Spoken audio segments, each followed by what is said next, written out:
Good afternoon, everyone. Thanks for joining us today for a very special webinar on base training nutrition for triathletes. I'm Varun Sriram from Generation UCAN, and I'm thrilled to be joined today by Bob Seebohar, sports dietitian at Energy Performance out in Colorado. Also a former sports dietitian for the U.S. Olympic triathlon team back in 2008. Bob is got a number of fantastic credentials and really thinks about this whole fueling for endurance in kind of a groundbreaking and cutting edge way. So, Bob, thanks so much for being on here and joining us today. Oh, it's my pleasure. Thank you for the opportunity. Loved having you, Bob, and I think everyone who's here is in for a treat over the next hour. So before I really kick it over to Bob, just want to give you guys a quick rundown of how this is going to go today. We're going to take about the first 30 to 35 minutes to let Bob really dive deep into base training nutrition for triathletes and some of the concepts around metabolic efficiency, which I'll let Bob expand upon a little bit more. We're then going to take about 10 or 15 minutes and talk specifically about Generation UCAN nutrition, the application for UCAN to some of the concepts that Bob has talked about. So we'll take about 10 to 15 minutes to do that and then leave about 10 minutes at the end for questions. So for anyone that does have questions, you can feel free to ask them on the GoToWebinar app using your computer.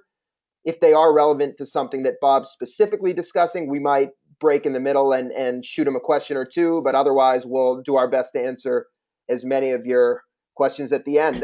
So without further ado, Bob, let me kick it over to you to introduce our discussion today. All right, thank you very much. Again, thank you everyone for being on this educational webinar. I'm sure some of you have heard me speak before, so I've taken the liberty to kind of mix it up just a little bit today and have a little fun with this. But as you'll see from the first few slides, I'll just introduce the topic and kind of where we're going here, the map, and then we'll dive right into this. So run, if you don't mind, one more slide. So today, really what I want to do in the next 30 minutes is just review nutrition periodization. I know a lot of you listening to this do know what nutrition periodization is. So this is a term that I developed a little bit over a decade ago now. But I'm going to take you through that. And today's webinar specifically is about base training, prep training, typically lower volume, lower intensity for the triathlete. So keep that in mind. I'm not talking about a lot of intensity or race day nutrition. It is really specific for the training cycle that we're in. Then I'll go over metabolic efficiency, as Varun said, and then discuss getting lean, mean, and well fueled. So that's what that really is nutrient timing. So I'm gonna give you a couple slides and some snapshots. One is just specific to what we know in research about nutrient timing.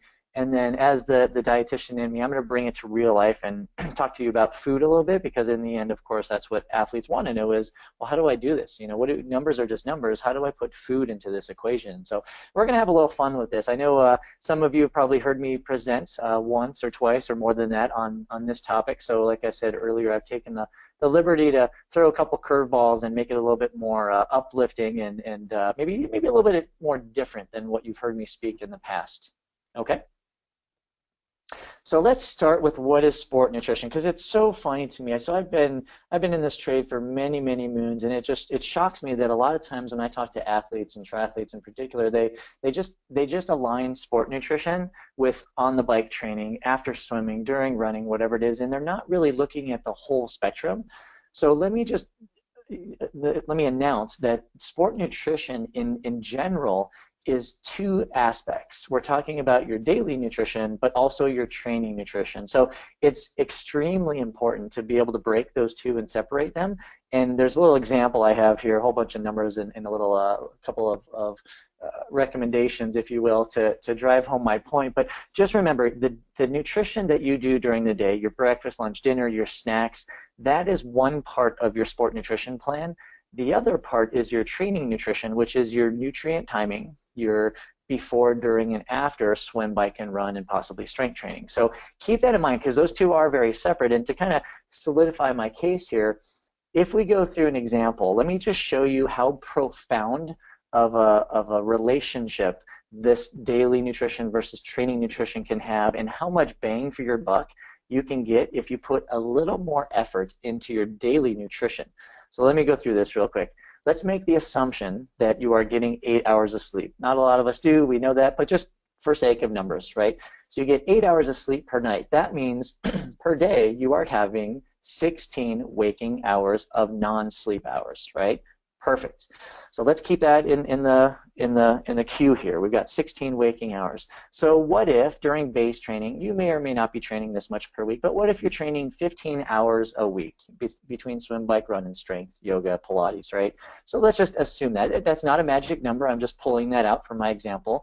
But going along with this example, if we go back to having 16 waking hours throughout the day of not sleeping, that is opportunity to eat. So if you look at that, this is where the 97 hours come. So you have 97 waking hours in 1 week for your daily nutrition plan, which means, and follow along here because I'm going to throw out some numbers, biologically, your body's blood sugar ebbs and flows in a non-disease state every 3 to 4 hours. What that means is about every 3 to 4 hours, your body's going to say, hey, I'm hungry, feed me something, right? So if we go on this example of saying your body gets hungry every 3 to 4 hours, and you have 97 waking hours in a week, you're going to eat, most likely, between 24 to 32 times in that week, right? And I call them feedings. I don't call them meals or snacks. So you're going to feed yourself between 24 to 32 feedings. Every feeding is an opportunity to excel and really, really accentuate good daily nutrition habits, support positive blood sugar, metabolic efficiency, but it's also the flip side. It's 24 to 32 opportunities to really mess up your metabolic efficiency and your blood sugar control. So think about that. You've got between 24 and 32 opportunities to do good or not so good, to fall off the wagon. However, if you just look at the amount of training hours you have per week, that could, again, in this case, could only be 15 hours for training.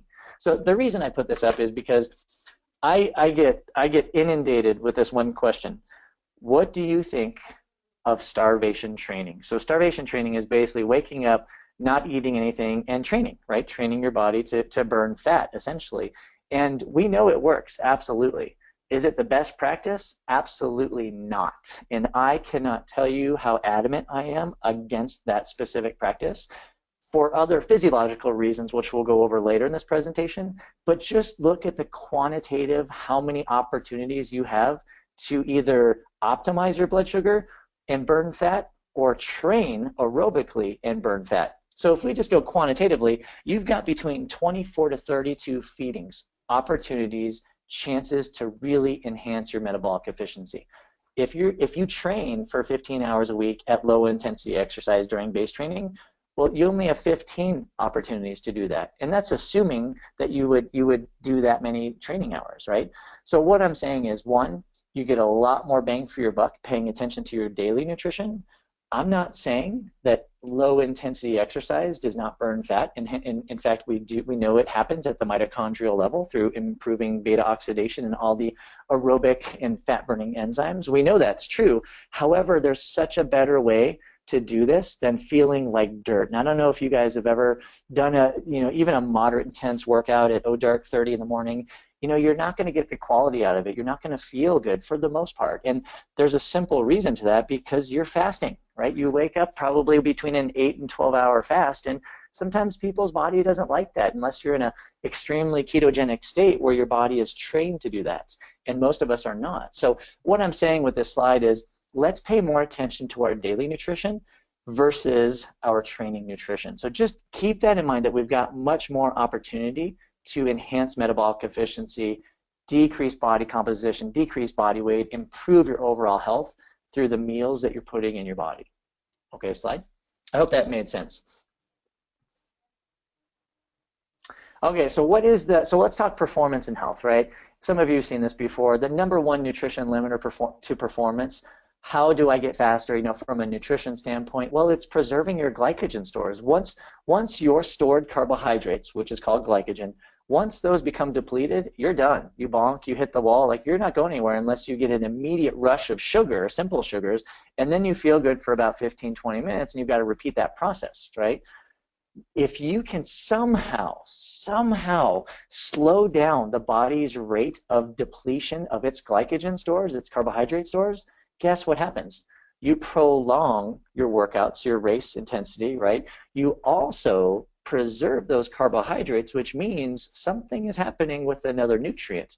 You're enhancing your body's ability to use fat as fuel. So there are two ways. I present this to athletes all the time. There are two ways to prevent this nutrition limiter to performance, i.e. glycogen depletion.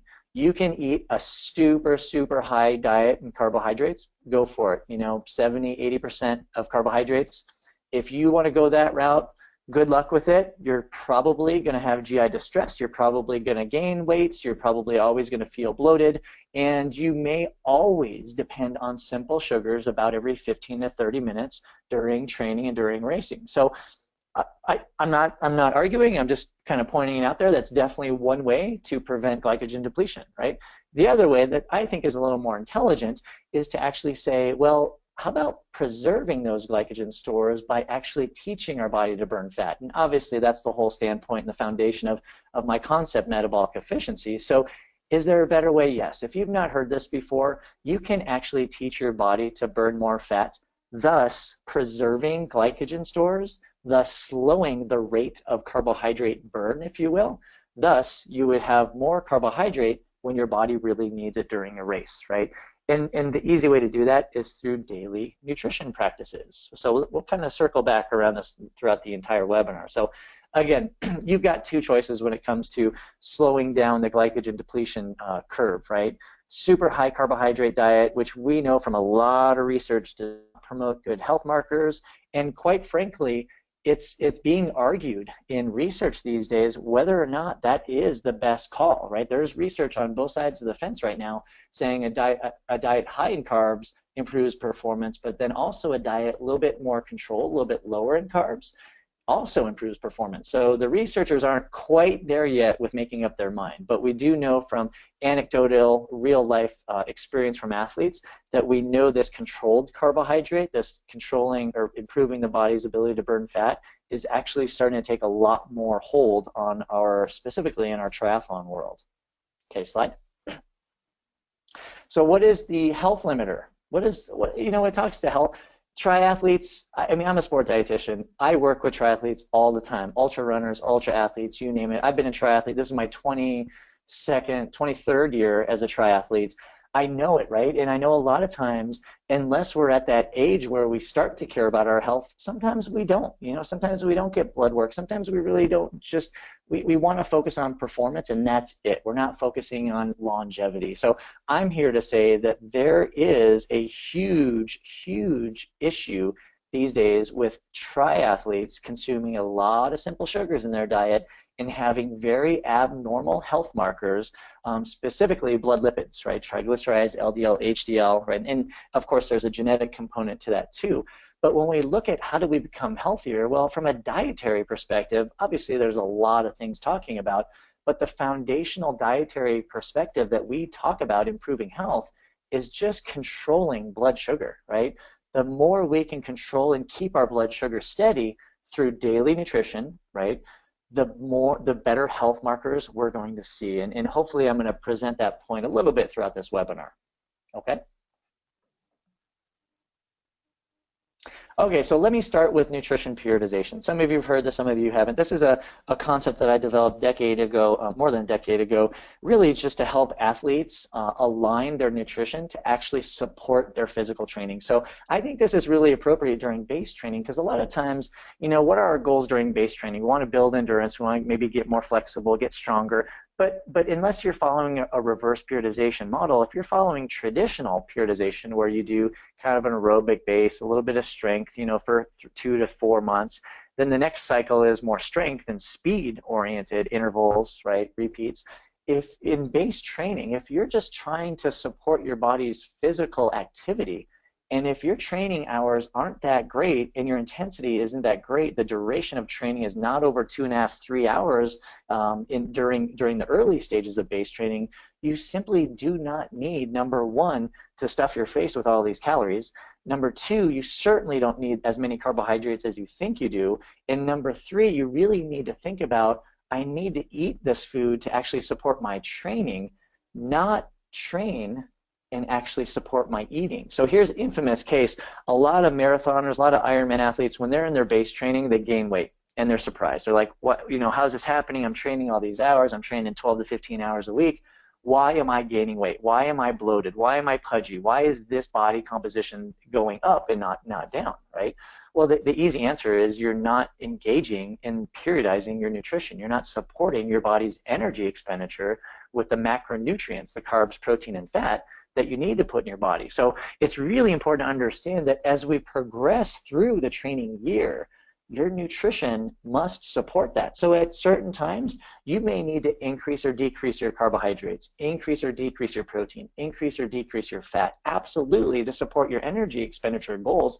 And keep this in mind, triathletes, you need to focus on health, right? So focusing on your body weight, body composition, but more importantly, what is going on, what I call under the hood, right? Pop your hood, get some blood work done, get some metabolic efficiency testing done, have some type of quantitative marker that you can say, what is my health like? What health markers can I measure?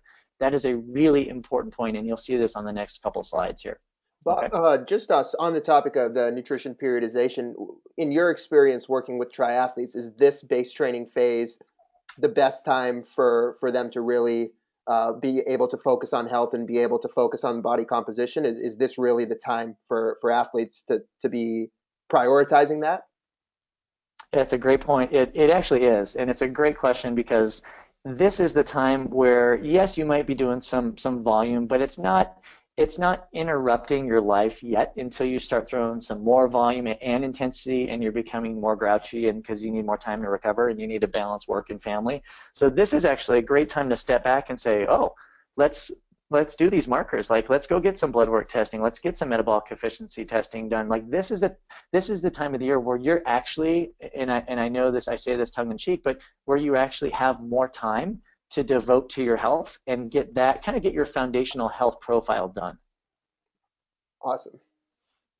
Okay, so the goals of nutrition periodization, very simple, and I'll get to this jokingly in a few slides, but it's manipulating our body weight and body composition. I've yet to meet a triathlete that does not want to change the way he or she looks, right? So you want to lose weight, you want to change your body comp, and for various reasons. It could be aesthetic, it could be all aesthetic in terms of fitting in my race uniform or looking good in my kit, right? It could be health reasons. It could be performance reasons, right? A better power to weight ratio, better velocity on the run coming off the bike. It could be whatever, but the point is that this specifically, periodizing your nutrition specifically, will help you attain better body weight and better body composition, right? And we do that really through better improvement or better control of blood sugar, insulin control, which is really tied into this metabolic efficiency. There's also, an interesting time during the base period is you don't have a lot of immunosuppression just yet. And what that means is your immune system gets hit every time you exercise. The higher intensity and longer duration exercise usually takes a little bit more stress on the immune system. So while you don't have a huge stress right now, this allows you to kind of boost your immune system, right? Or pay more attention to your immune health before the next training cycle where it's going to take a couple hits. And then the last one too is, periodizing your nutrition allows you to periodize your supplement use. And we're not going to talk about supplements today, but during base training, you simply do not, most individuals, most triathletes simply do not need as many A, calories as they think, B, carbohydrates as they think, and C, supplements, right? And we can go either way, right? If it's a micronutrient deficiency, iron, vitamin D, something like that, then yeah, obviously, right? But we don't need all these crazy supplements at certain points of the year. And this is one point of the year where you simply don't need a lot of these simple sugars. Maybe you don't even need to look at a lot of these ergogenic aids, caffeine, beta-alanine, right? This is just not the time of the year to have that on your list. Not yet, not until the next training cycle. Bob, a couple people had asked, you had recommended previously a couple blood tests that it was a good time to do. Do you mind just listing those again? We had a few people asking that in the chat. Yeah, there are more than a few. I'll tell you that. If you guys want the exact the markers to look at, I would highly recommend, just shameless plug, we do blood work testing here at Energy Performance. If you go to the Energy Performance website, energyperformance.com, click on physiological testing, and then you'll see all the blood marker test that we do. So we lump it into like a preseason panel, a pre-competition panel. Then we've got thyroid, we've got vitamin D, we've got cardiac risk profiles. So it's really hard to answer that question because I recommend during this time of the year to get a full panel. Like it's called a CBC, complete blood count, but that's just the basic that your doctor will take.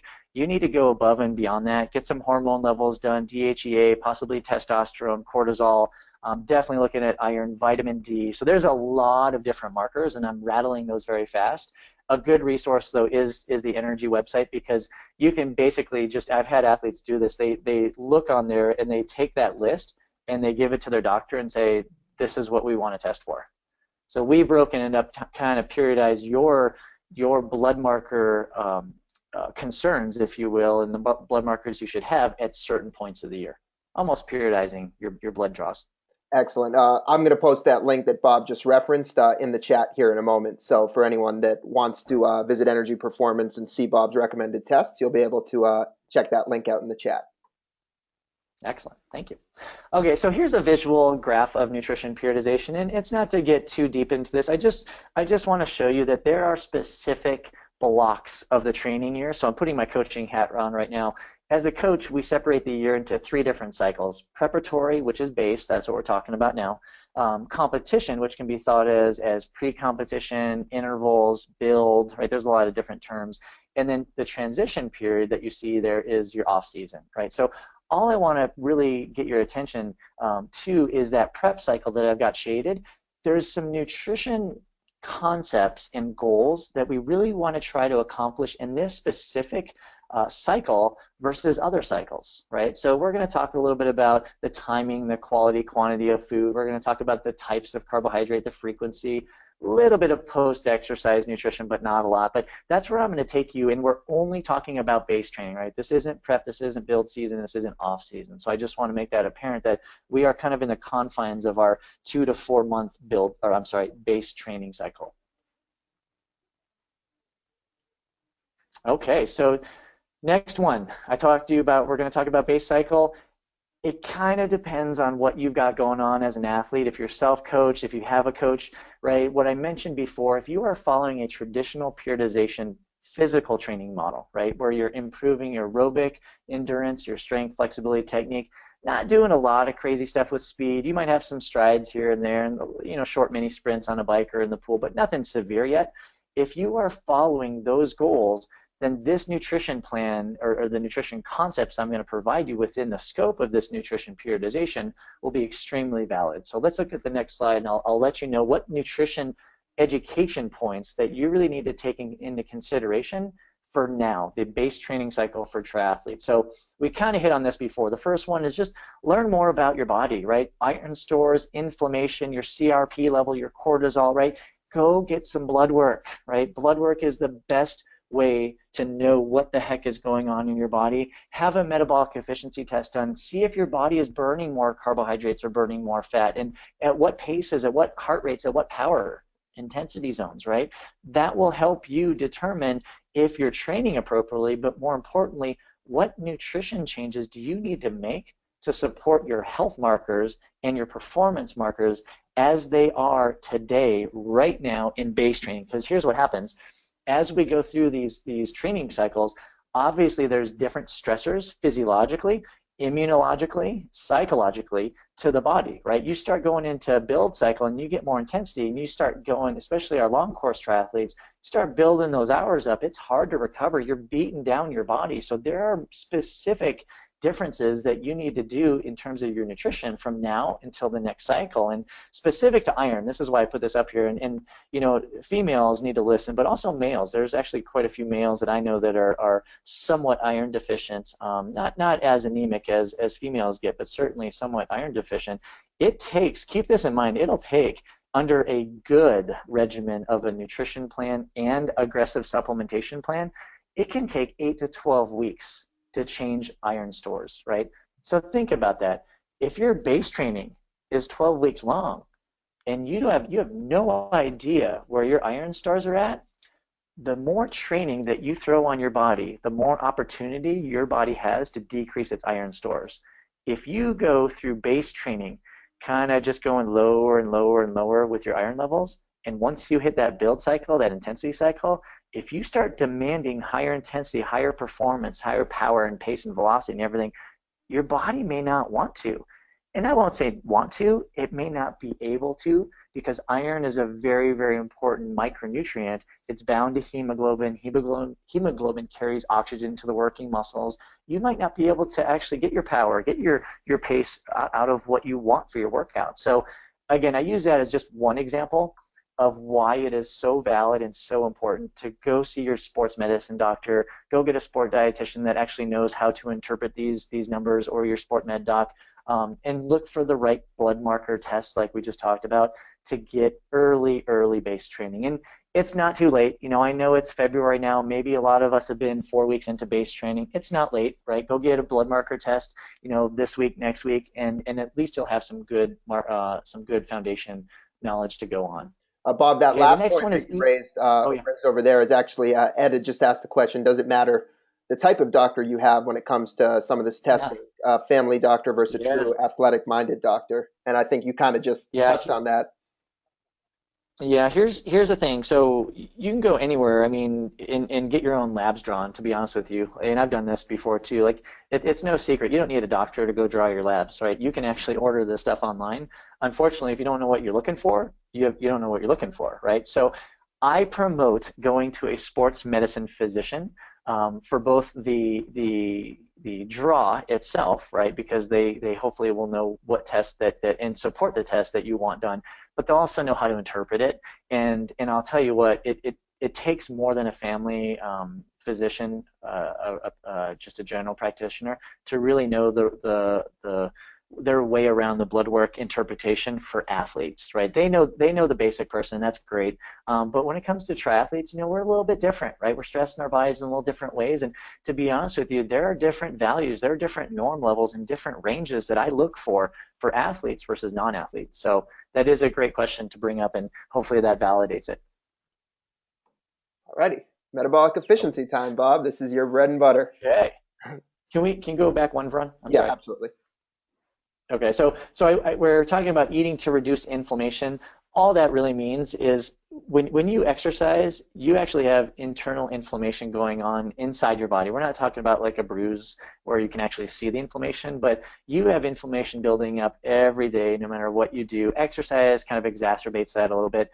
The best thing to do now is really paying attention to your omega-3 fats, you know, making sure you're getting what are called polyphenols, so getting your vegetables, getting fruits if you're eating fruits in there, whole grains if you're eating whole grains, right? Getting those nutrients that support um, uh, the inflammation response, so our anti-inflammatory foods, essentially.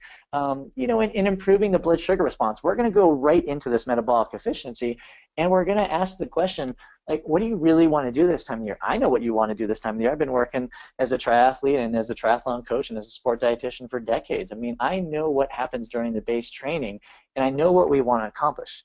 And I'm not going to tell you what you want to accomplish yet. You already know, but I'm going to lead you into that, and that's with the next couple slides here on metabolic efficiency. Okay, next one. So what is metabolic efficiency? Well, go ahead and go to the next slide, Ron. Absolutely. Okay, so give me a brief history, very, very brief history, because a lot of, you know, metabolic efficiency is getting tossed around and not many people actually know what it is. So let me take 2 minutes to explain where the heck this thing came from. So it was probably 2002, 2003, somewhere around there. I was working with a lot of endurance athletes, a lot of long course triathletes, and a lot of them were coming to me with one issue, and that was not only weight loss. I mean, that's a predominant goal of a lot of triathletes, but it was GI distress. A lot of my long course guys and girls were saying, God, you know, I'm feeling bloated and get nauseous and diarrhea. I've got to hit the porta potties on the marathon or, you know, half marathon, coming off the bike every single time. Like, what's going on? And, you know, I was scratching my head because I'm like, that's happening to me also. I mean, I just thought it was kind of a rite of passage, right? In fact, when I first started triathlon in the 90s, I had people telling me, oh yeah, if you're going to do long course, if you're going to do Ironman, you're going to get GI distress, so just expect it. And I was like, okay, I guess, yeah. So what I learned was a lot more athletes were experiencing this, and at that time, I was getting sick of it for myself, right? I was really getting tired of it. So I decided to hit the books, find some answers. I tried every protocol I could dietarily to fix it, wasn't working, right? I would do fiber tapers, look at their products, look at the sugars they were doing, couldn't figure it out. It wasn't until I went back to science, right? So looking back at my research papers, my couple theses that I did, and just looking at my physiology, my biochem books, just is there something that I missed? And because a lot of times in college you don't pay attention in every single class, every single lecture. So it turns out that there was something I missed, and maybe not missed, I didn't bank it in my memory banks at that specific time. So metabolic efficiency actually was created in the early 2000s to try to rid triathletes of GI distress. Now, interestingly, it has progressed into this great health performance topic that is now just exploding, sometimes with misinformation. So let me tell you a little bit about what metabolic efficiency is not. It is not low carb, high fat. It can be, and in fact, we've identified so far 5 different dietary strategies to improve metabolic efficiency. There's not one way to improve metabolic efficiency from a food standpoint, which is fantastic, right? Because that allows lifestyle changes, what's going on in your life, what's going on in your sport. So it's definitely not just qualified as low carb, high fat. It's not qualified as ketogenic. Can you be ketogenic? Sure. Do you have to be metabolically efficient? No, right? It's definitely not a diet. It's not a fad. It's not the latest craze. There's a reason when I created the term metabolic efficiency, I kind of put on my coaching hat first and I said, what do athletes refer to? What do we understand? We understand swim efficiency, bike efficiency, run efficiency. How do we use less oxygen to cover this distance, right?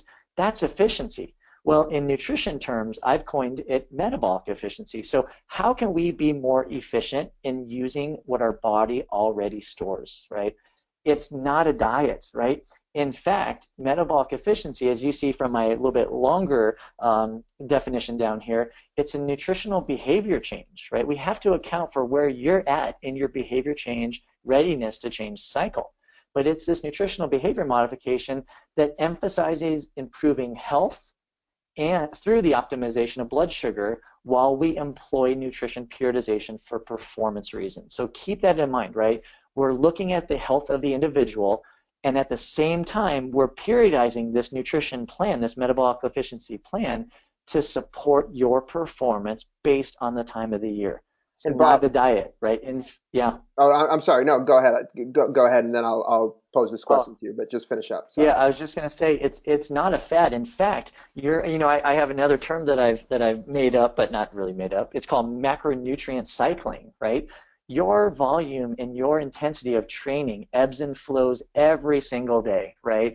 Today might have been a 1 hour bike ride on a trainer. Tomorrow you might swim with masters, right? The next day you might do a 30-minute hill run, whatever it is. What I'm saying is your nutrition plan has to ebb and flow based on your physical training plan. And that's the beauty of this. Like you don't have to be quote unquote metabolically efficient because you already are most likely. And if you aren't, it's actually fairly easy to kind of get the jump start going. But here's the thing, you don't have to say, oh, I'm just going to do this for 12 weeks. I'm going to follow this quote unquote diet. Well, interestingly, you're not going to just follow it for 12 weeks because metabolic efficiency is all about controlling blood sugar through food. You do that every single day. Okay, go ahead, Vern. And to speak to that point, yeah, you kind of transitioned into the question. Skip had asked in the audience, saying that he's a triathlete, but currently he's training for the Boston Marathon.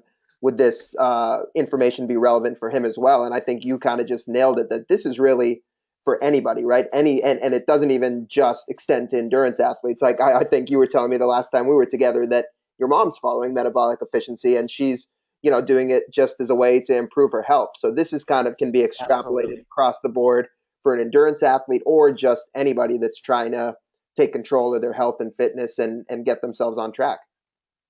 Absolutely, 100%. If you advance the slide one, that's a great segue right there and great question because who is this for? Like, who are we using this? Like, do you have to be a pro athlete? Do you have to be a triathlete? Do you have to be an Ironman athlete or a marathoner? No, right? we know this is who we have using metabolic efficiency. And I even feel bad saying using metabolic efficiency, because all it is a dietary behavioral change that you come in and out of. And I'll tell you this little secret, right? Here's a little golden nugget. I always give one or two per presentation. I was just talking to a few athletes this week, and they were asking me, is there a certain amount of carbohydrates that you recommend a day? Well, I like to stay away from quantitative numbers, but when backed in a corner, I will give some information. So I will give that information to you now as a golden nugget. I tell you what, the range that I support eating in terms of carbohydrate grams per day is between 60 and 150 grams per day. Now, some of you are like, have no idea what that means. Others who actually do a little bit of calorie or gram counting, they're like, whoa, that is low for a triathlete. So here's the thing. Why is there a 90-gram range? Because our training changes, right? Our health parameters change. So that's the beauty of this, is you can still control your blood sugar at 150 grams a day or 60 grams a day, right? What I've been finding in our qualitative research, if you will, and that's basically working with hundreds upon hundreds of athletes and looking at blood work and doing all these tests on them, is that some athletes are actually a little bit more intolerant to carbohydrates.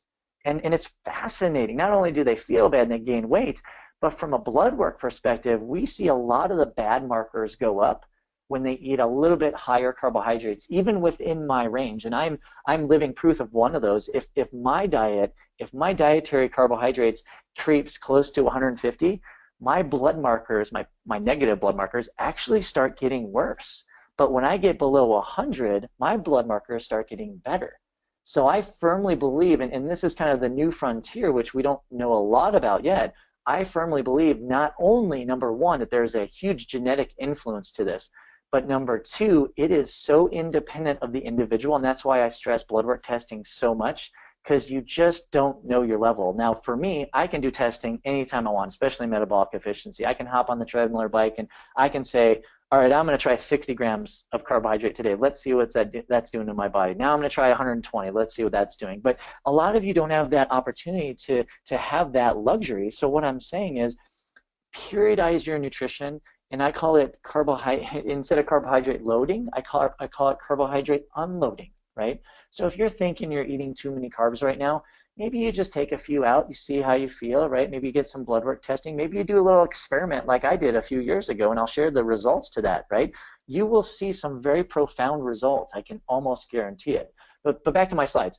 We use it. We're recreational athletes. Pro athletes, right? I use a lot on the pro athletes that I've worked with, and you see a few of them here. I've worked with a lot of professional triathletes, our U.S. Olympic sailing team, a lot of figure competitors, weight class sports, boxing, wrestling, that kind of a thing.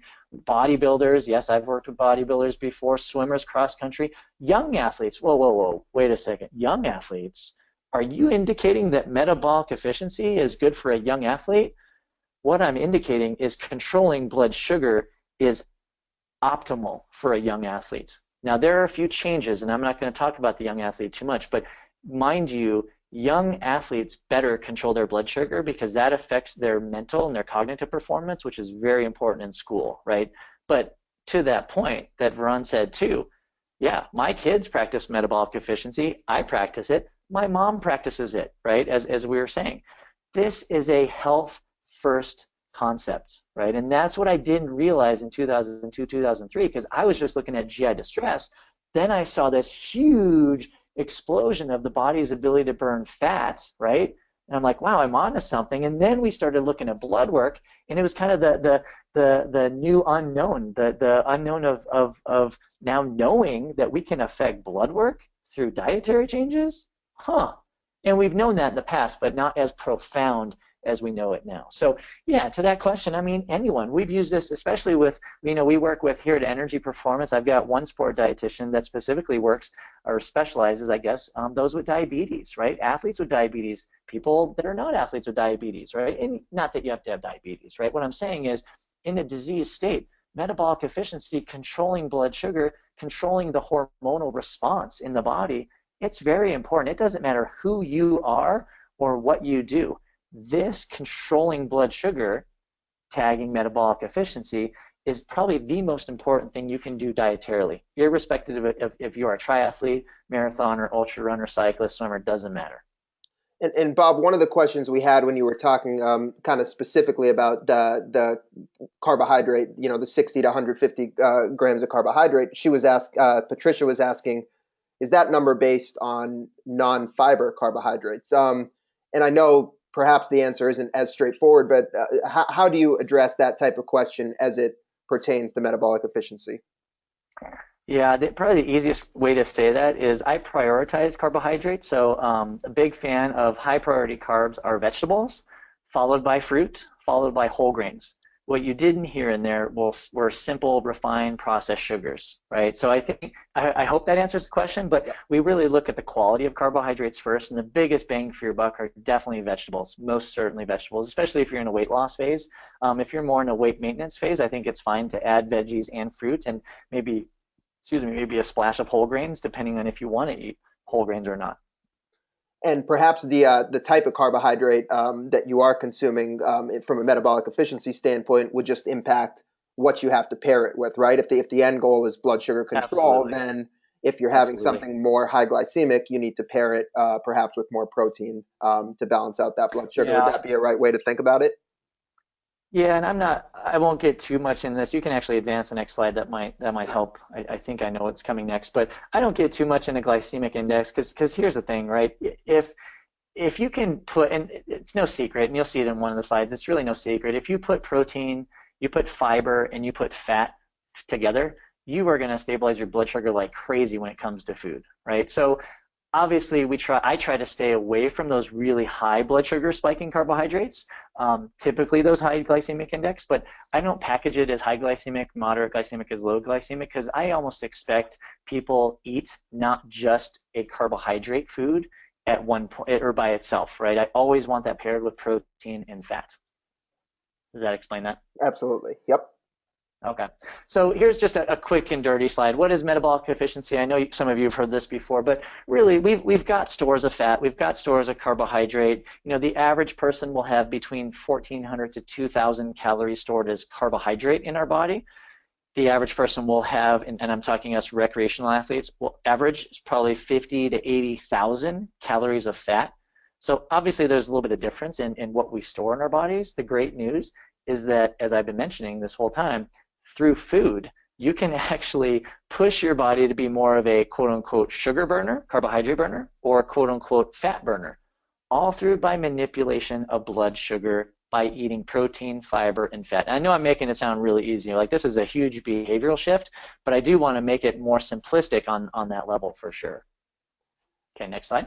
And I'll ask you one question here, Bob, from Kathy. She says, when you talk about adjusting carbs, based on exercise, do you adjust it just the day of training or before? For example, if she says, for example, if I'm going on a 2-hour bike and swim the same day, do I increase the carbs the day of or before? I mean, how do you just sort of to generalize that question so it's perhaps more relevant to other folks who Yeah. have a similar question?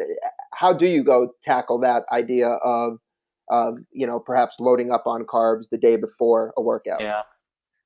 That is a very tough thing to generalize, but I'll do my best, Yeah. right? And because every person requires differences or different approaches to this.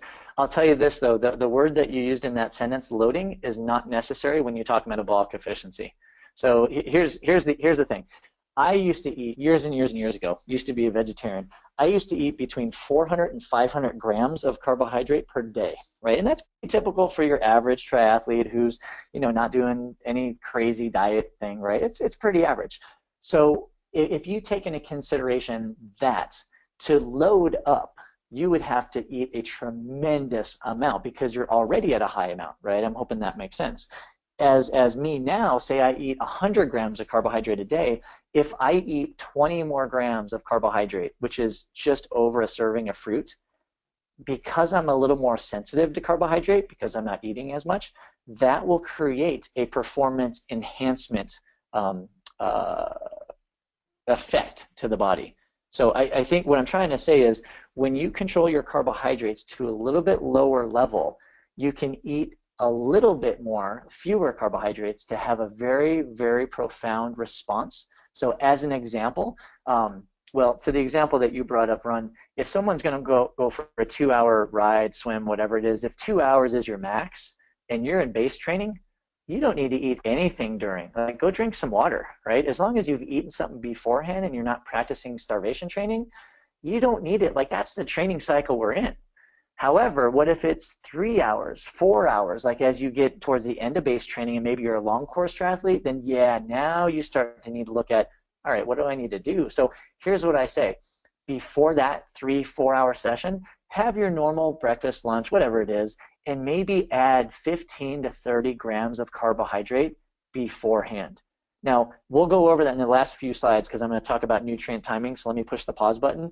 But you don't need to necessarily load anymore. You just need to add extra carbohydrates, right? And I can get into the quantitative. I just don't have a lot of time to do that. But we also base carbohydrate intake based on kilograms of body weight.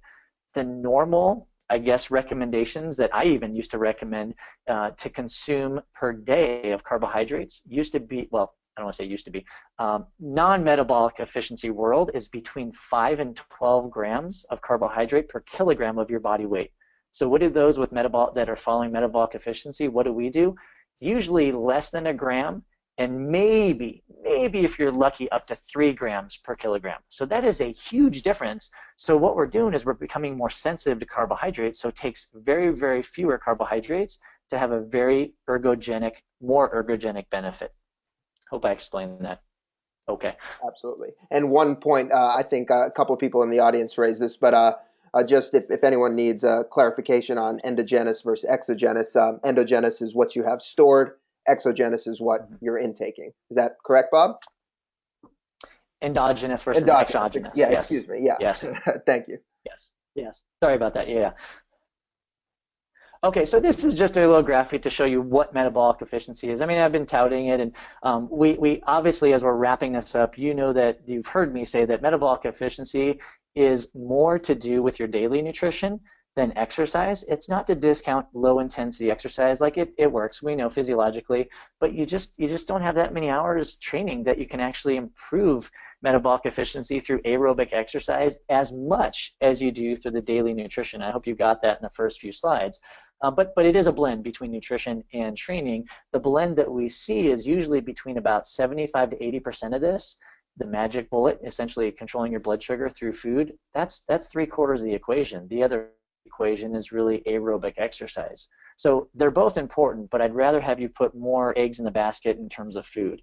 The graph that you see, this is in physiology, we know this as the crossover concept, which is basically the relationship between fat burning and carbohydrate burning, right? So I'll give you the snapshot of this, basically saying as you increase the intensity of exercise, your body wants to burn more carbohydrate. It absolutely does. But can you, right? I'll show you some interesting examples in the next few slides, but just look at this. This red line is fat burning, the blue line is carbohydrate burning, and at some point you're going to cross, right? That's called the metabolic efficiency point. So you can assume that anything to the left of the metabolic efficiency point, you're burning more fat, and you are, right? Everything to the right, you're starting to burn more carbs. However, this is textbook. This isn't real life. So let's explore this just in a few minutes here. Go ahead, Ron. Just to tell, you can look at this a little bit later. I'm not going to cover this too much, but there are so many benefits to metabolic efficiency that I've been finding in the past 12, 13 years as this concept is developing more and more and more. It's just amazing. Everything from improved performance, but as you can see, improved sleep, reduced food cravings, improved HbA1c levels, which is very important for pre-diabetes and people with diabetes, right? Decreased risk of chronic disease states. So controlling your blood sugar has a very profound effect on health and performance, and that's kind of my takeaway with this particular slide. So can you believe it? Well, so here's the thing. I was just talking to a triathlete yesterday, and he's asked me, how many calories should I eat during my bike ride? Well, after we qualified that he was going to be riding over 2.5, 3 hours, I said, okay, now that we've got that set, the normal metabolically efficient athlete consumes anywhere between 0 to 120 calories per hour. That's it, right? That's actually on the low end of the current sport nutrition recommendations for carbohydrate, which are between 120 and 360. How is it possible? Well, I've just set up the last 45 minutes of how it's possible, right? Actually, 35 minutes. Sorry, I'm running a little bit over, right? So how much your body can burn fat really depends on a few things. One, your degree of metabolic efficiency. And what I mean there is how much fat can you burn at lower intensities, right? But then how much fat can you burn at higher intensities? Like you remember that star in the previous graph, that metabolic efficiency point? Guess what we can do by changing your dietary habits? We can make that star and we can make it a little bit higher. We can push it to the right, which means you are burning fat at higher intensities. And you'll see that by one of my case studies I'll show you. So it is possible not only to burn more fat at lower intensities, but actually push your fat burning to a higher intensity phase. It also depends on the duration of your competition, right? A lot of long course triathletes, yeah, you're out there for a long time. Like, of course, you're going to need a few calories. But about my short course triathletes, my sprint, my Oli distances, if your competition is under 3 hours, guess what? You don't need a lot of calories at all. In fact, the only calories you should need is a good like a good breakfast, and maybe just a little spattering, just a little something during, and that's something I'm going to talk about here in the next couple slides that works really, really well during. But the point is, if you're short course, you can train your body to not need that many calories during training or during racing. If you're long course, we can train the body to need fewer calories, and that's perfect example in this next slide with this one case study. 50-year-old male Ironman athlete I worked with years ago. You can see how many calories he consumed per hour before coming to me, and that's kind of the unhappy face. That's when he was having some severe GI distress on the left. He is a typical Ironman athlete consuming 250 to 350 calories per hour. Great, typical. Well, we started to manipulate his daily nutrition and make him more metabolically efficient, fat adapted, if you will, less of a sugar burner, if you will. And you can just see over the years how his body responded by how many calories he needed to eat during his Ironman races. So you can see this guy's legit. I mean, he's doing a 10:02 at Louisville, 11:13 St. George. That was a weird day. That was when it was really cold that year. Ironman World Championships, the WC, twice he did between 10:13 and 10:23. So this guy's legit timing, right? So a lot of people who argue with me and say, oh, metabolic efficiency, sure, you can burn more fat at low intensities, but can you perform at high intensities and high performance levels?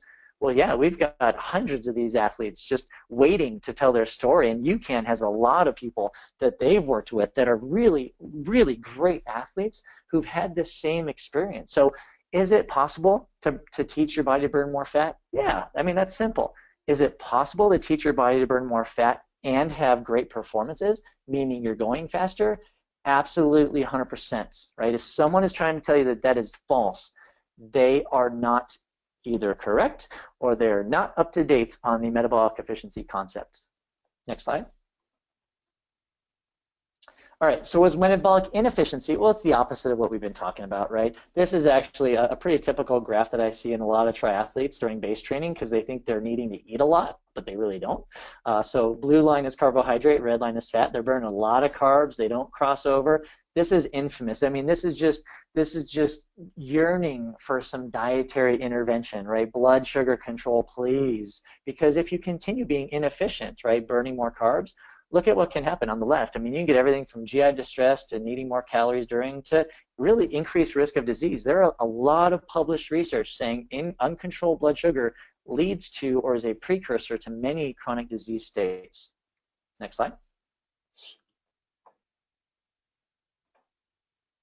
Okay, so this is my is there a secret slide. I told you this before. There's not a secret to controlling blood sugar. We just have to eat the right foods, right? We have to combine protein, fiber, and fat. Don't have an apple by itself. That's only fiber. There's no protein. There's no fat, right? Put some peanut butter with it or something, right? Don't just eat a carbohydrate by itself. Always think about where's my protein, where's my fat, right? Triathletes, we love our carbs. We do. We just have to change our paradigm of thinking a little bit, right? And that's all to do with the blood sugar response, controlling blood sugar, controlling that insulin response. To actually, so this high levels of insulin inhibits this thing called lipolysis. When your blood sugar is high, so if I eat an apple, banana, whatever by itself, my blood sugar is going to go up. The body responds well, and it says, all right, let's secrete insulin. Insulin will decrease our blood sugar. Good to go. Well, unfortunately, when insulin is high, this is basic biochemistry 101, right? It inhibits the process of lipolysis. That means breaking down fat. So actually, by eating that banana or apple by itself, you're teaching your body to burn more carbohydrate and not fat.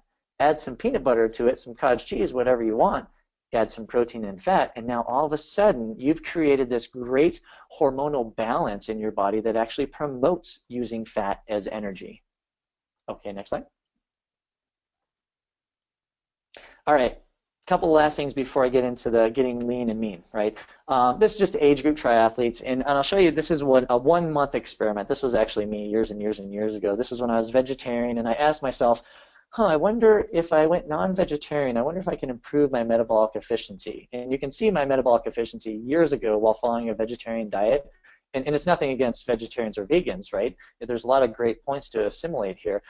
Back then, I was very inefficient in terms of metabolic efficiency, right? I was burning carbohydrates, that's a blue line. I was fairly inefficient burning fat, that's the red line. And you can see this was a treadmill run. My paces were anywhere between 7.1 miles per hour, and I ended at 8.9 miles per hour, right? So I told myself, all right, that's my baseline metabolic efficiency, and I'm going to do this little experiment. But before that, I got blood work done, right? I got a full-on panel of my blood lipids and really tried to understand that. And I said, okay, in 4 weeks, I'm going to see what happens to my metabolic efficiency, see what happens to my blood work, and if my blood work specifically changes for the better, I am going to stay a non-vegetarian. So I went from vegetarian to non-vegetarian. I don't recommend that for many people. I love being my own guinea pig, right? In 4 weeks, I did this little experiment. I reintroduced protein, animal protein. I decreased my carbohydrates from that 400 to 500 all the way down to 60 to 80 grams. So it's pretty profound at first, right? Increased my fat. I kept protein, more moderate, but my protein sources were animal sources now, so meats and cheeses and stuff. Let's see what happens in 4 weeks. So go ahead and advance. Just metabolic efficiency. Red line fat, blue line carbohydrate. So this is the ooh-ah moments, right? So you can see I completely changed my fat burning, carbohydrate burning, if you will, right? So now instead of that blue line on top, I've got red line on top. I was burning an incredible amount of fat for the same exact paces 4 weeks later. I'd never seen this before, and that's why I wanted to put myself through the ringer. In fact, I finished in the previous test 4 weeks ago, I finished at 8.9 miles per hour. This time I finished at 9.2 miles per hour, so one stage faster. I could not go on. Even though I was burning 61% of my calories from fat, I was using that at 9.2 miles per hour. I couldn't go to the next stage because my legs wouldn't take me there. I was not trained anaerobically to go faster, but I was burning a crazy amount of fat. So in 4 weeks, yeah, you can change your metabolic efficiency very profoundly, but for me, I didn't care about that.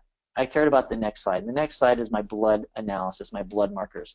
And you can see in 4 weeks, which I've never seen before, that short amount of time, I decreased all the bads and increased all the goods. So the total cholesterol went down, LDL went down, VLDL, triglycerides went down, all the bad ones we look at usually, right?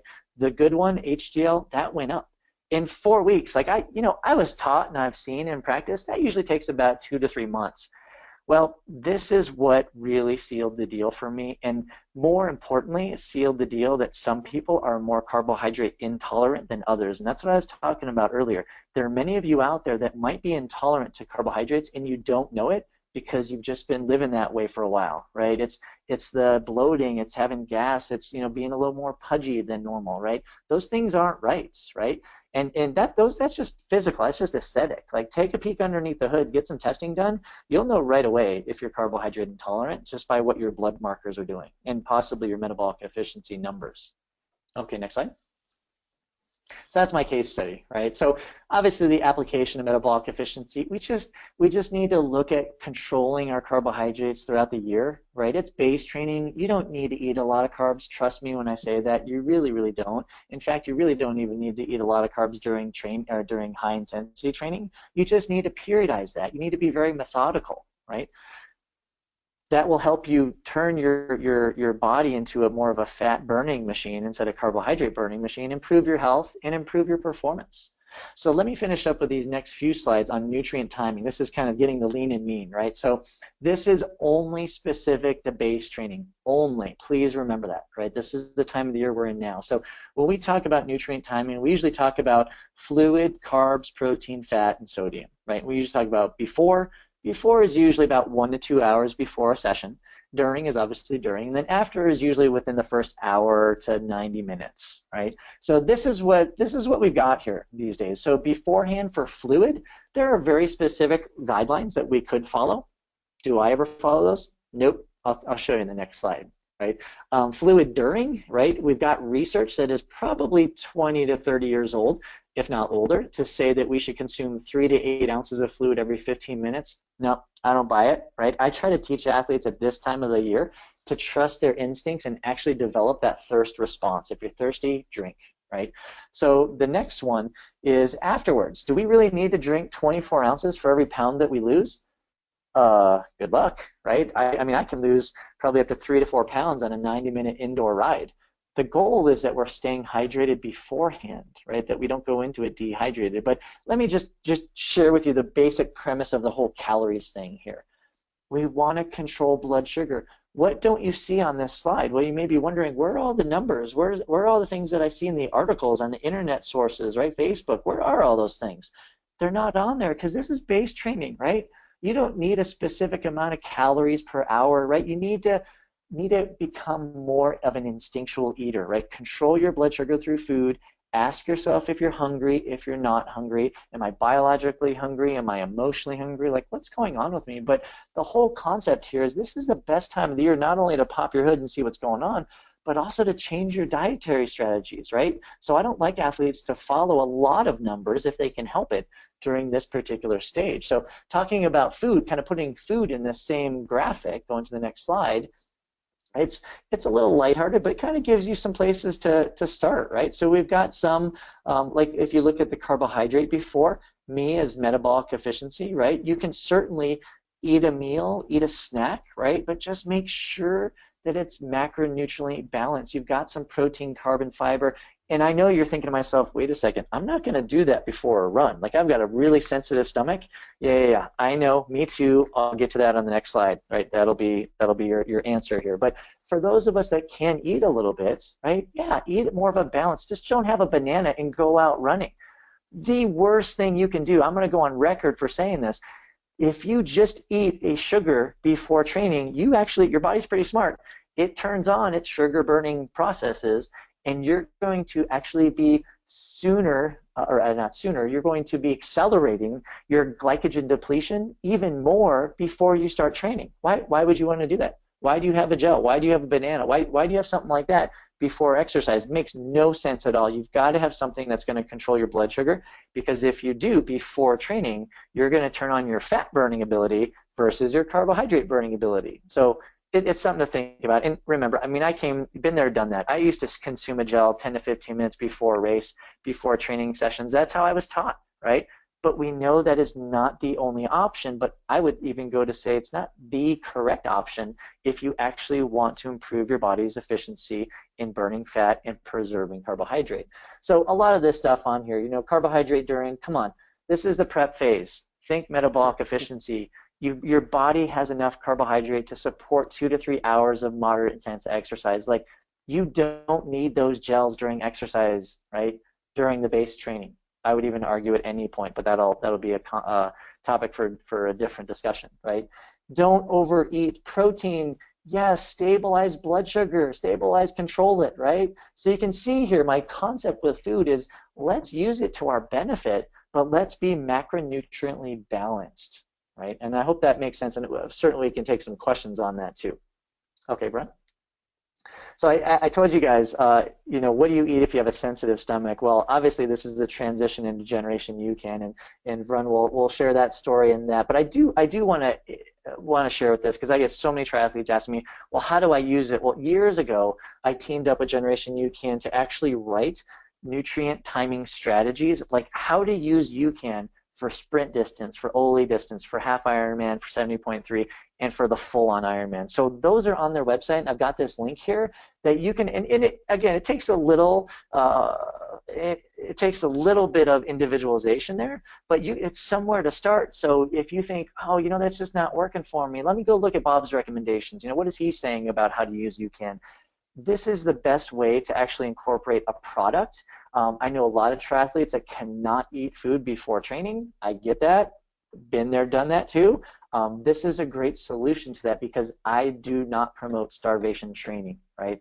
Not saying it doesn't work, but there are much better ways to accomplish what you're trying to accomplish by actually feeding yourself food and controlling blood sugar rather than starving your body.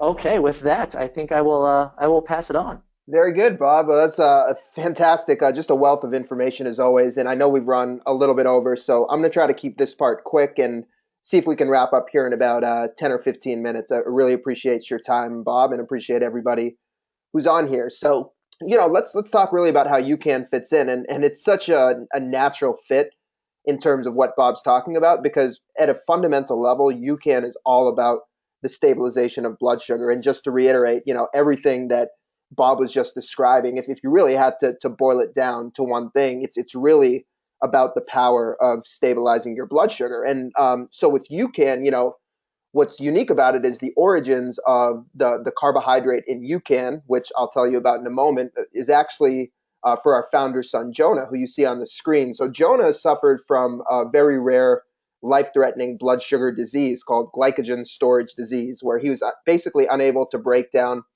stored carbohydrates into glucose to give him energy. So he couldn't eat carbs and turn them into fuel. But if he didn't eat carbs, he'd get severely hypoglycemic, have low blood sugar, and this could result in life-threatening seizures. So for the first 8 years of his life, Jonah was fed every 2 hours in an effort to stabilize his blood sugar. And his parents had to feed him just cornstarch that you'd buy at the grocery store. The way that cornstarch was metabolized by kids with this disease allowed it to give them glucose, but only for a finite period of time. So for the first 8 years of his life, Jonah was being fed every 2 hours, 10 to 12 times a day, including 3 to 4 times in the middle of the night. This was really, really stressful on the family. They were setting multiple alarm clocks to wake up to ensure they didn't miss a feeding.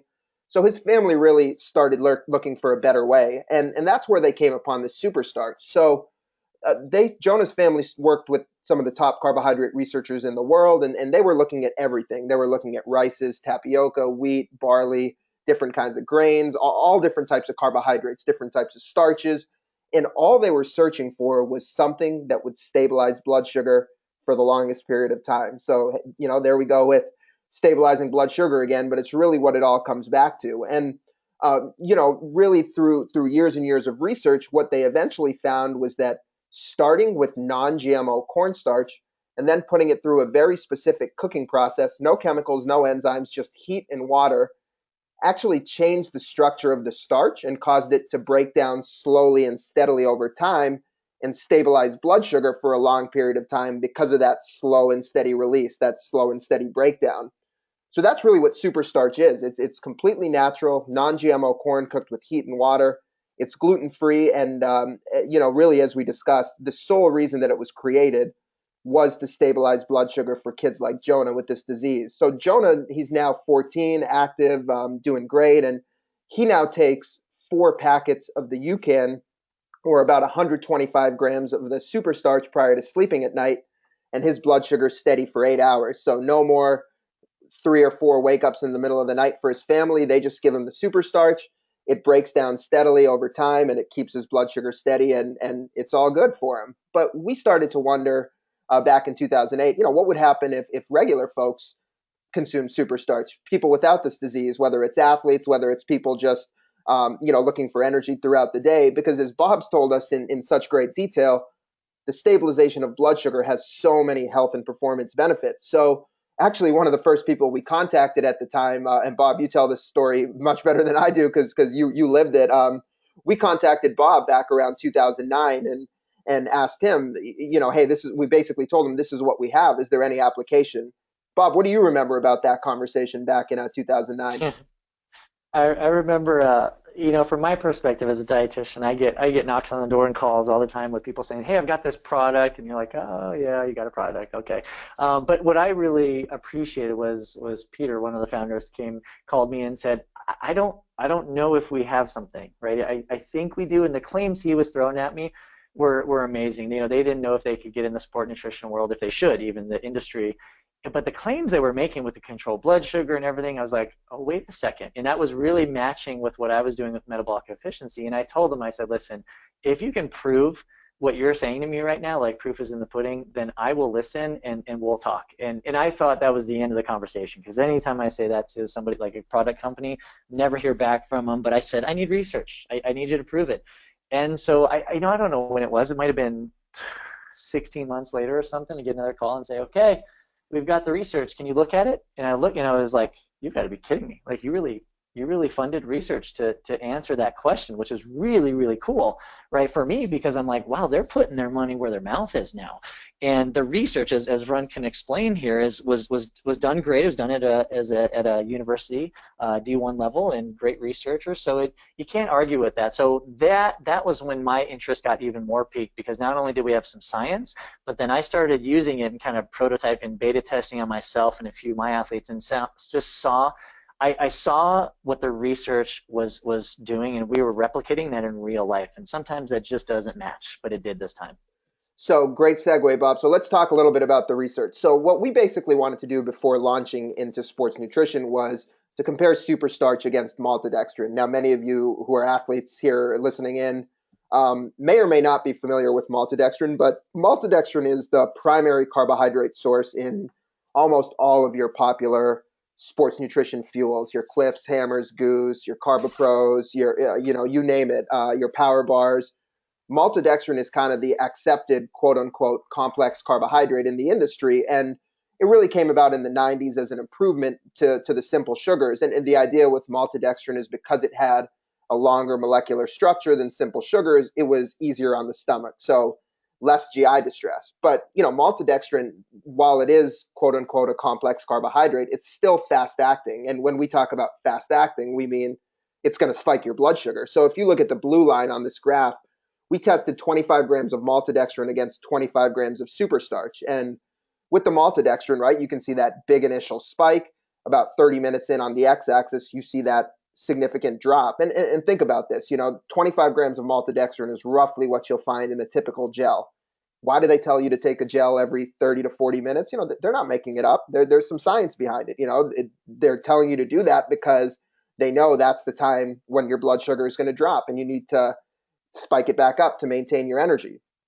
What's so cool about superstarch, though, is that same 25 grams of our carbohydrate, our superstarch, if you look at the red line on the graph, you see there's no spike, and you see the decline is slow and steady over time, so there's no crash. And look at the levels, the glucose levels about 2 hours in on the x-axis.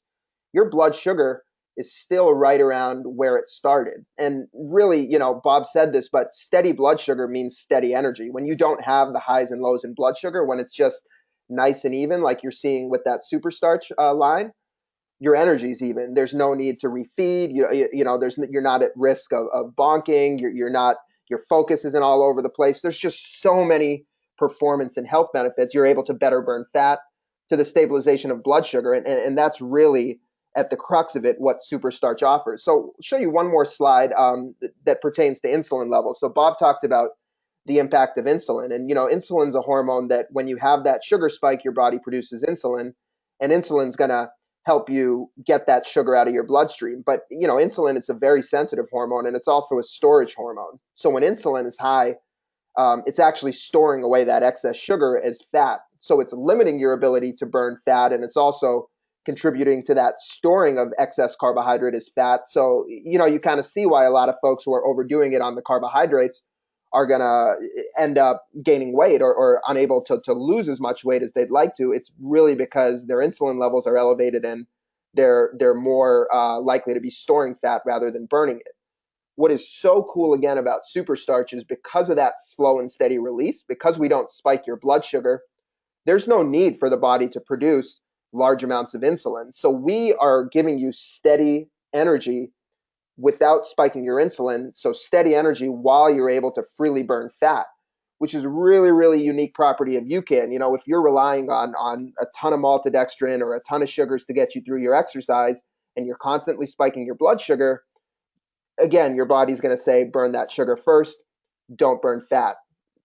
It's going to impact you from a body composition standpoint. It could impact you from a GI standpoint because you have to consume so much more carbohydrate to actually maintain your blood sugar and your energy levels. So with UCAN, we're really addressing both the performance aspect from an energy standpoint because fat's an extremely powerful source of fuel.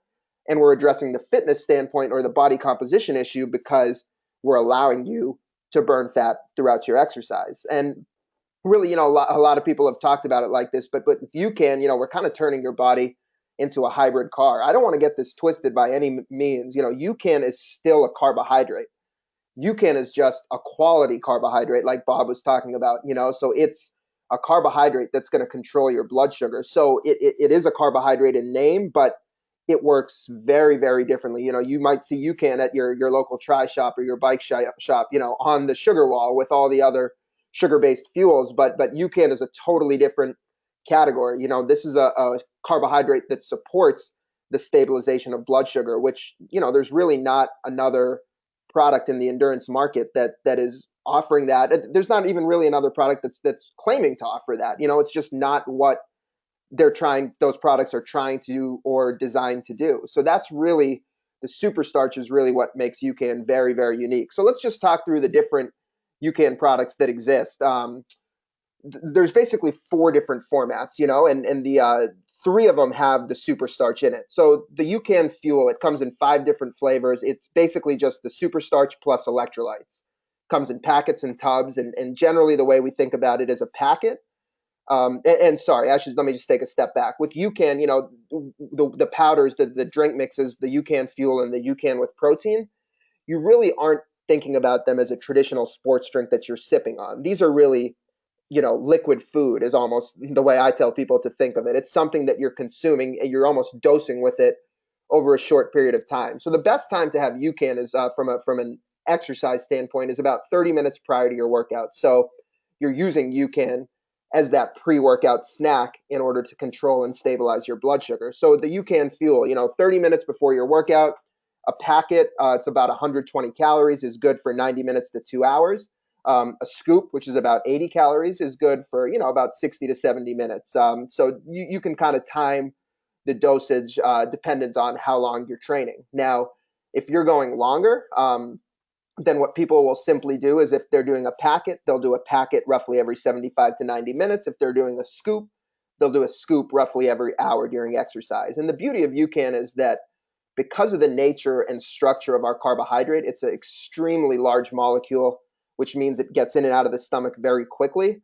And I'll just add that, with maltodextrin, part of the reason it was thought to be easier on the stomach is it had a molecular weight of about 1,000, 10 times the molecular weight of simple sugars, so it digested quicker.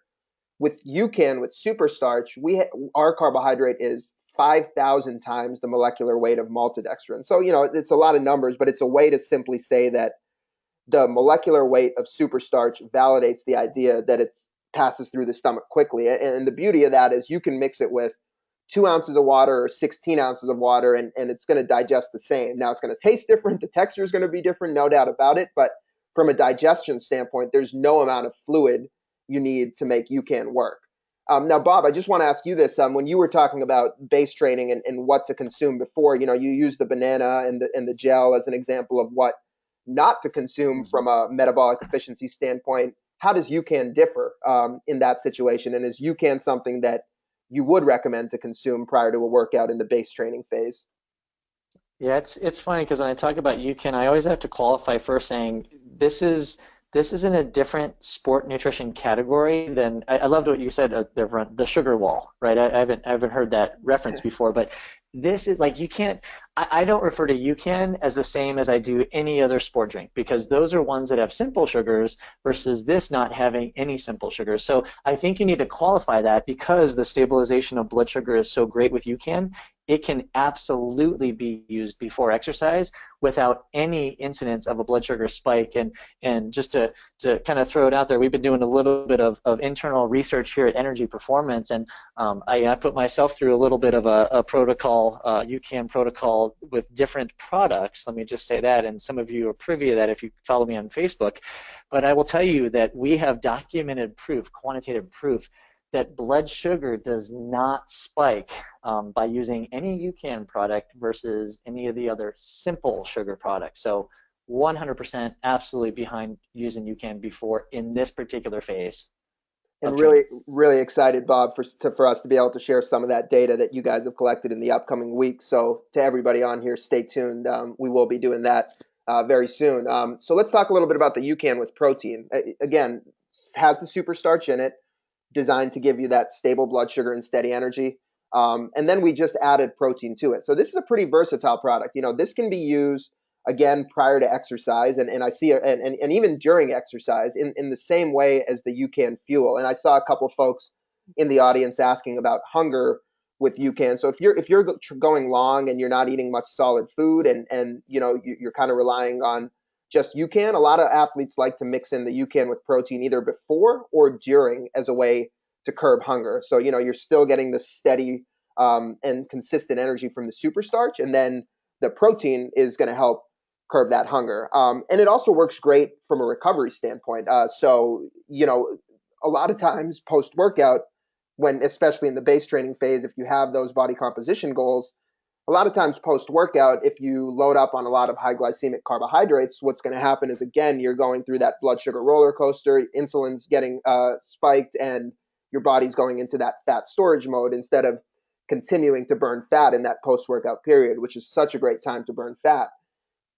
Try something like UCAN with protein post workout. You're getting protein for the muscles for recovery, and you're getting the slow release of super starch to sustain and maintain your energy in that post workout period. So, you know, that stabilizing blood sugar post workout, it'll allow you to continue burning fat. And really, from a practical standpoint, it'll really allow you to help curb some of those post workout cravings. We have great examples that people tell us, you know, of training in the morning and then having to either come home and rush to work, or come home, get breakfast ready for the kids, drop the kids off at school, whatever it may be. You know, life gets in the way for all of us, and using UCAN with protein immediately after a workout will really help curb that hunger and not cause you to overeat. So if you're going 90 minutes or 2 hours before you can sit down for a meal, after a workout, UCAN with protein, it's a great option to tide you over. Bob, you use UCAN with protein even outside of the workout as well, right? Can you just kind of Uh, elaborate on the application of it Absolutely. when you're not training? Yeah, you know, I do this. I mean, I do some pretty long days at Energy Performance sometimes, and you know, I love food. Don't get me wrong, I love eating, but I love the simplicity. And this is me personally. It's no shameless plug, so please believe that. But I love doing the chocolate protein or the vanilla. It's a snack for me, right? And I know that it'll stabilize my blood sugar a good 2.5, 3 hours, and I don't really need to worry about that. And I'm, you know, my job, you know, if I'm not talking to athletes or teaching or coaching, right, I'm on my feet so much that sometimes I don't really have that time to sit down and eat. So that's where I personally use it for, and I do offer that to other people too. And even as a just as an aside, I have my oldest son is a competitive triathlete, and we have found with his digestive system that, and I know this isn't just during the day, but the only thing he can eat that actually sits in his stomach well, or I should say consume before a race, is he loves chocolate UCAN. We mix that in a little bit of unsweetened coconut milk, and man, that's his pre-race thing. Like, he has no stomach issues, and he can race great off of that. So it even goes to show you there are a lot of different applications for UCAN other than just your traditional before, during, after concept. But yeah, during the day for me, it's you know, my favorite. Everyone has their favorites, but I love putting the cinnamon, which is a non-protein version, combined with either the chocolate or the vanilla, which is protein. It's just it's an enormously flavorful almost delightful drink. And to just expand on that, Bob, my mom's a teacher, and she'll do a scoop of the cinnamon and a scoop of the vanilla UCAN protein at 3:30 on her drive home from school, and really finds that it's helped curb that mindless eating while she's getting dinner ready, or as soon as she comes home from Yeah. school. So really using it as that midday snack, 3 hours after lunch, 3 hours before dinner, looking for something to balance your blood sugar and get you to dinner without starving, or get you to dinner without snacking all the time. It's a great application for it as well. Absolutely. And finally, the two more, just the UCAN snack bars. So the UCAN bars also have the super starch in it, slightly less super starch than the powders, and they also have protein, fiber, and fat. So really, the super starch again is designed to stabilize your blood sugar. Protein, fiber, and fat will help curb hunger. We just did come out with a cinnamon bar, which is uncoated. For any of you that knew our previous bar flavors, they had a chocolate coating, so we weren't highly recommending them during exercise just because they would tend to melt. Bob knows this firsthand. He would actually scrape the chocolate off for some of his athletes so it wouldn't melt. But the cinnamon bar now is a great during ride option if you're going long or if you're getting hungry. So I know that somebody in the audience had asked about what to eat during a ride that would support UCAN's principles and metabolic efficiency principles, and the UCAN bar is absolutely that. And again, as we're talking about the base training phase, if we're really looking at like Bob talked about, sports nutrition isn't just training nutrition. It's really what you're doing on a daily basis. The UCAN snack bar, it's fantastic, for breakfast, mid morning to help curb some of those cravings, mid afternoon as a dessert. Really any time that you as an individual have trouble with cravings, with sugar or carbohydrate cravings in your personal day, that's a good time to think about implementing the UCAN snack bar because it's again really follows all the principles of metabolic efficiency. And then finally, we have the UCAN Hydrate. So the UCAN Hydrate is actually a product that Bob helped us formulate with specific electrolyte ratios to match the mix of electrolytes you lose in average sweat. So this is our only product without the super starch. So throw blood sugar and all that out the window. But where it does apply to metabolic efficiency is when Bob's talking about not needing calories, in the base training phase during your workouts. UCAN Hydrate, if you're somebody that likes to sip on something, or if you're training in the heat and you need that those extra electrolytes, then UCAN Hydrate is really a great 0 calorie, no sugar option to consume. And again, because you're not sucking back a lot of sugar during your run, you're supporting the stabilization of blood sugar. You're supporting that continued ability to burn fat. You're supporting improving your metabolic efficiency. Bob, anything you'd like to say about the UCAN Hydrate that I didn't touch on? I know, I think you covered it, but it's an option. I will say this though, if you are practicing, one of the strategies, the nutrition strategies of metabolic efficiency is following a little bit lower carb, higher fat. Typically, those type of athletes will need a little bit more sodium throughout the day. So this is also a great place to, because a lot of athletes are like, do we eat bouillon cubes? Do we salt our food? This is a great way just to add a little bit extra sodium in that diet because your body needs sodium to function properly. And sometimes on a low carb, high fat diet, you will actually follow a very low sodium intake. So for athletes, it's a good idea to keep those electrolytes coming in if you're on that side of the metabolic efficiency and nutrition implementation. Excellent. And I just want to get through one last slide, and then we will sign off. And you guys are all free. I know we've taken a lot of your time, Bob, and can't thank you enough. Anybody's also free to email me any questions individually. And I've got the luxury of talking with Bob a lot. So for some of them, if I could even help you by telling you what Bob would say, and if not, I can consult with him on a few of them. But we should be able to answer most of your specific questions, and especially anything specific to UCAN very easily. So feel free to reach out to me after this. But I just wanted to kind of just talk about UCAN as a training tool. So many times I think, and Bob's alluded to this, we get so focused on our nutrition for race day. But metabolic efficiency and UCAN are really a part of changing your metabolism, changing your body in the training period. And the training period is really where you're going to make all your significant gains and set yourself up for a good performance on race day. So really, really view UCAN as a training tool. I know it's tempting to say, how do I carry this on the bike? My Ironman is, 10 hours. What do I do during my race? But if you're able to implement UCAN and change your metabolism using metabolic efficiency and UCAN in the training period, you're going to have a much, much better race experience. So let's just quickly run through this slide. There's pre-workout application of UCAN, which we've talked about, 1 to 2 servings, 30 to 60 minutes before a workout, and really adjust the amount you're taking pre-workout depending on how long your workout is. So we've had people, load up with 2 packets or 3 scoops before a 3-hour workout and find that they don't need anything, no calories during that workout. We have others that say, you know what, I like that comfort of taking a little before and then, taking more, every hour or so or every 90 minutes or so. So you just kind of want to tweak that in your training and see what works best for you. But general rule of thumb is a scoop before and then a scoop every hour, or a packet before and then a packet every 75 to 90 minutes. And that really touches on the during training aspect of it. And again, the bars and the powders are somewhat interchangeable. The powders do have more of the superstarch per serving.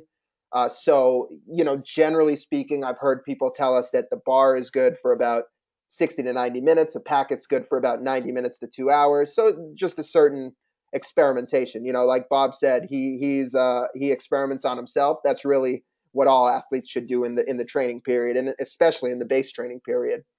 And then after training, you recover with the serving of the protein enhanced UCAN. If you're just looking for a post-workout snack that's going to support metabolic efficiency and fat burning, you could certainly try the UCAN snack bars. It's about 6 grams of protein in a bar versus about 13 in a packet of the protein UCAN. So, really you can view this as a post-workout snack. And then if you need additional protein to support recovery, certainly can get that in the form of real food at the next meal.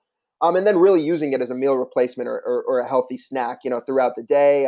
The UCAN with protein goes fantastic in smoothies. Bob has tremendous resources at energyperformance.com in terms of smoothie books and recipe books. Many of the smoothie recipes do involve UCAN. There's plenty of them without UCAN as well, but where they are all common is they're all recipes that support the stabilization of blood sugar. So, a really simple recipe that a lot of us here at UCAN like is either the chocolate or vanilla UCAN with protein, some unsweetened almond milk, very low in sugar, and then a tablespoon or 2 of nut butter. And then optional, you could add a small portion of a banana. Remember, you're trying to limit the amount of sugar you're combining with UCAN. And then you could also add, an avocado if you want to get some more healthy fats in there and to help keep you satiated for a longer period of time. But I would just, end my part of this by saying UCAN is a tool to stabilize blood sugar. So if after listening to Bob, you've bought in to the importance of stabilizing blood sugar for a whole variety of reasons, which hopefully you have, because Bob lays out a very compelling case, then you just look at UCAN as a tool to do this. And, in some of those situations, you could accomplish the same thing with real food, but it's for a lot of people, when you're training immediately after work or training first thing in the morning, it's often difficult to pair foods together properly that will stabilize blood sugar. So you can really look at UCAN as a convenient option to do this for you. Most things that are quick and convenient are loaded with sugar and aren't going to support these principles. In UCAN, we have something that is quick and convenient and does support these principles. So really, really the best of both worlds. Bob, with that, I'm going to give you the last word, and I think it's time to go after that. Anything else you wanted to add? Anything we didn't talk about? Well, I think you and people who know me on this webinar pretty much know I could probably talk for another 6 or 7 hours, but I will hold back just a little bit. I know I want to just let everybody know that I appreciate the time that you've taken. This is a very complex world. We're trying to make it so much more simpler in terms of the metabolic efficiency principle and controlling blood sugar. So we're trying to take it more off the numbers and more on the quality of how do you feel and what are your health markers like. So just keep in mind that this is a very complex situation in terms of nutrition, and especially these days because there's so much research that is conflicting. And I just hope that you can look to myself, my colleagues at Energy Performance, all of my metabolic efficiency training specialists. We have at least 40 to 50 around the country who are certified in this. So go to these professionals and reach out to them, because we really are trying to make this more simple than it has to be, or that it more simple instead of it being so complex. And as you see on the slide, you can get a hold of me at you see my email, my website, or any of my sport dietitians. I've got 5 of us that are working for Energy now, and you can see our resources. But I appreciate your patience today and your willingness to listen to a 90-minute webinar. So thank you, and thank you to Varun and Generation UCAN. Fantastic. Well, Bob, thank you so much. Love hearing from you. I know someone you've worked with, Jessica Baxter, in the audience, said that she's heard all this before, but loves hearing it again. I feel the same way. There's something new I pick up every time I get to hear you talk through this. So really terrific stuff. Everyone, like I said, is going to be getting a full replay of this webinar by email. It'll be coming from me. So any questions, you can just respond directly to that, and I can help you address them. And for those of you that have asked how long will this webinar be available, I guess for as long as YouTube and the internet exist. We'll be posting it on YouTube and sending you the YouTube link, and that'll just live in the cyber world forever. So you can listen to it today. You can listen to it next week. You can revisit it in 2 months. But hope that everybody enjoyed this, and stay tuned as well for a special offer on UCAN in that follow-up email. Bob, thanks so much. Really fun having you. Hope everything's going great, and look forward to doing this again as we enter the competition phase in a few months. Oh, that would be fantastic. Thank you. All right, everybody. Well, thanks so much for joining, everybody. I'm Varun Shriram for Bob Seebohar. Have a great day. Thank you.